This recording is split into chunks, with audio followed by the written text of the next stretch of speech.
Nanya jawaban dari nomor 1 sampai terakhir pas ujian aja, sebenarnya udah bikin lu jadi petarung yang akalnya licik banget.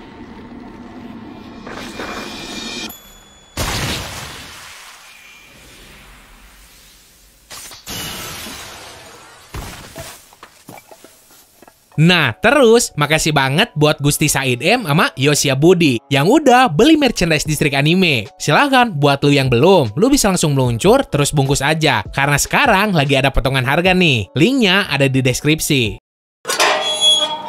Nomor 1, Joseph Joestar dari cerita JoJo's Bizarre Adventure.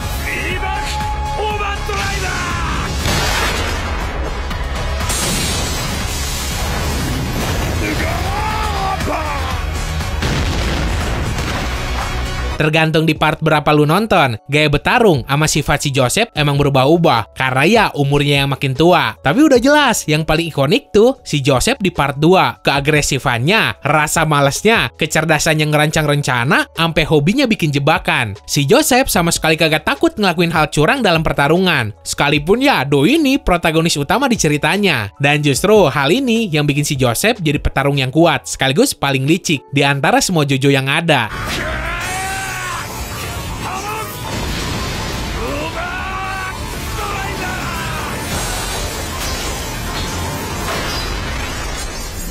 Nomor 2, Zora Ideale dari cerita Black Clover.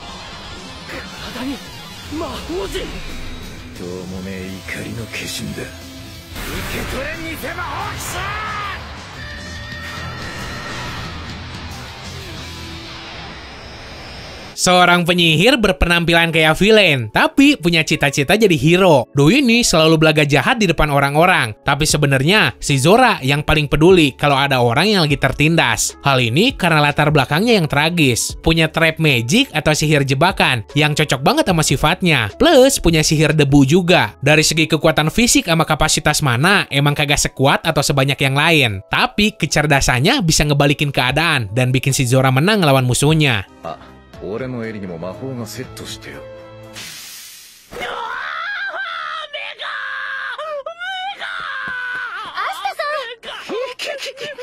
Nomor 3, Emiya Kiritsugu dari cerita Fate Series.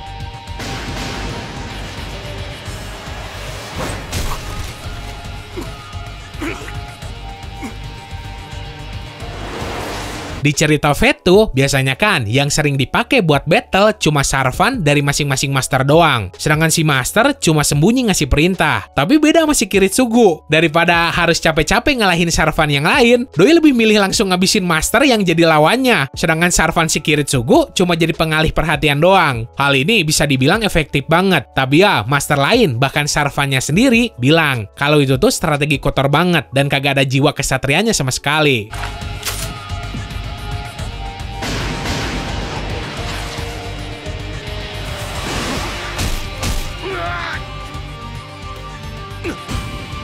Nomor 4, Dorian dari cerita Baki.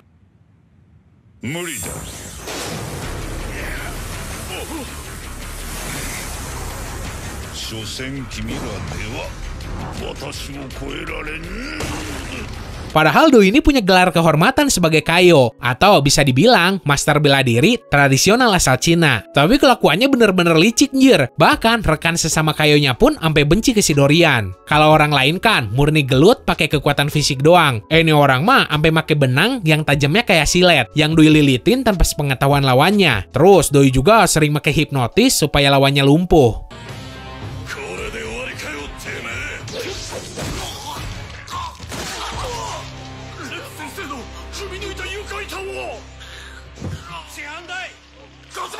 Nomor 5, Makoto Hanamiya dari cerita Kuroko no Basuke.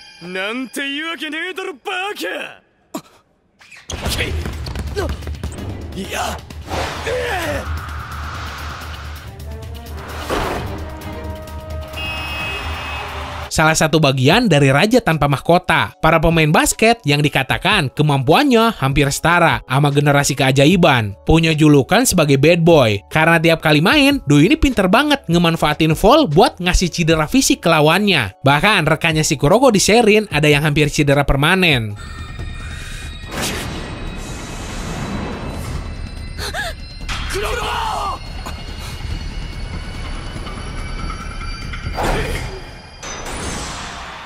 Nomor 6, Sato Kazuma dari cerita Konosuba.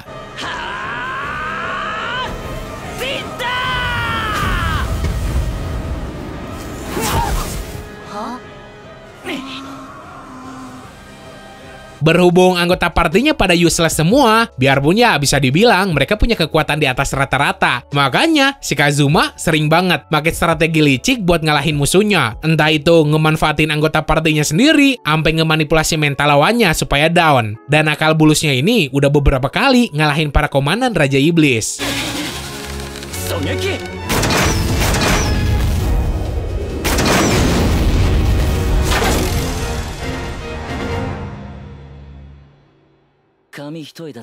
Nomor 7, Sentoin Rokugo dari cerita Sentoin Hakenshimasu.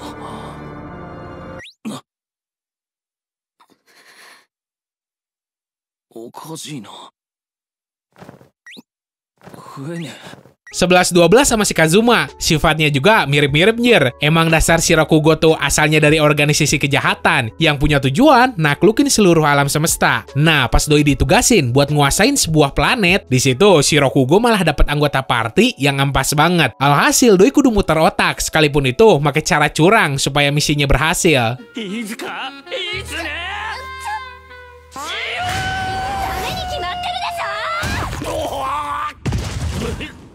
Nomor 8, Tokushiro Tsurumi dari cerita Golden Kamuy.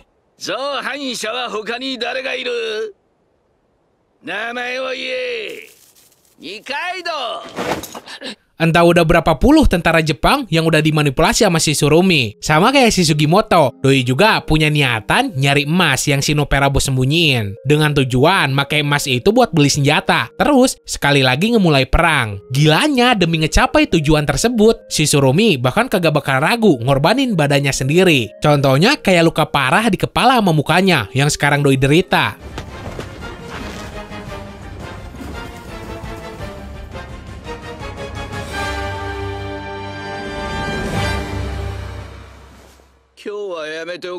Nomor 9, God Usopp dari cerita One Piece.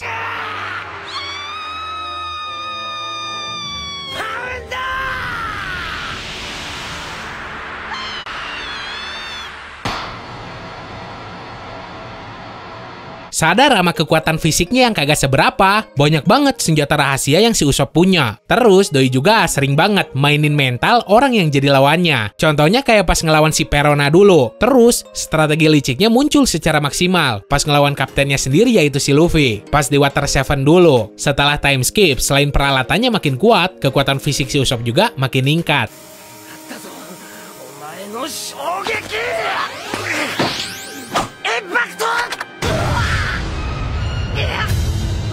Nomor 10, Bandit Kid dari cerita Yu-Gi-Oh!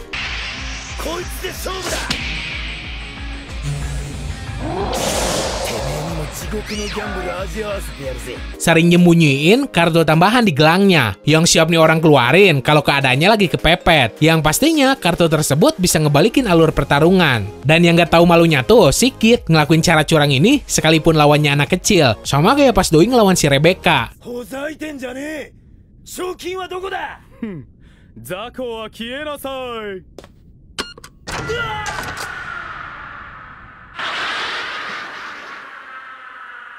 Oke, segitu aja buat hari ini. Makasih banget buat Wolf Gaming Krishna Indonesia, Farhan, Rafael Nugraha, Muhammad Bayhaki, Alfian Keiro, Ananta Kusuma, Hontoni Gomene, Admin Eko, ZKLZXC, Dark Knight Flame, Syamsuddin, Teiza Haikal, Eskanor, Kajutora CH, Mizuna, Fritz YT, Memo Device, Manca Aja, Frontier 27, Ahmad Rifki Fatah, Yusuf Arifuddin, P3K, Ahbual, Paradox, Gami Channel, Ila Lucu, Abdillah Ishak, Paki Show, Zero K, Wira Swastiana, Bimak, Everett Devian Terence, Kaisar Putra, Nikolai Artova, Isan Arif, Ranto Ganteng, Titi The Squad, Musci Pula, Henry Bagus Kurniawan, Aimanul Hakim, Cokrul, Lucky Clover, Saus Tomat, Akai Ken, Ganjar RK, Tanaka, Hunter Evans, Yohanes Kaliana, Sarafuddin, Den, Surya Laksana, Akun Kuli, Syahrul Rahmadani, Ahmad Alfian, Rizky, Farel Antanto, MHW, Farel Octaviano, Fernanda Rizky Prabowo, Yanwar Abdillah, sama Monuru. Yang udah join membership Distrik Anime. Nah, buat lo yang belum, silakan langsung gabung aja jadi bagian keluarga DA dan nikmatin segala konten-konten yang eksklusif gua bikin buat membership doang. So, semoga lo enjoy dan bisa nambah informasi lo seputar dunia anime manga. Sekian dari gua, sorry kalau ada salah kata. Bye!